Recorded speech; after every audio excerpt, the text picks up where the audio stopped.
ابن أبي حاتم يشكل علماء كان أمتي إسلام كلا خانواديك دينا پرورده بوو. ئەم زانا بەڕێزە ئەفەرمێ دەرسم لە باوکم وەرەگرت. كنت أقرأ على أبي وهو يقرأ وهو يكتب وهو يمشي وهو يركب وهو في بيت الخلاء. باوكم لو كاتي من درسم لي ورقر سيركم أم بياوا باوشي يعني أخواناتوا أنوسي للروشتنا لهاتو شوية من هر علم لي ورقر لها مش شوينكا كأبو هر علم لي ورقر.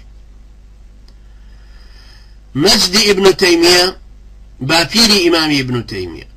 أفرمك أتشوى حمامة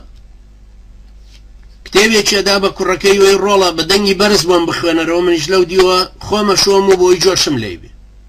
يا أتشوى سراو أيو زورم بيتي رولا أو كتابا بو بقرو بدني برز بون بخوانا رو إبرا برزكم تولم سردمات وأني صوتي كمبيوتركت صوتي تسجيلكت صوتي هرشتي تر صوتي بديتي وجول ليبي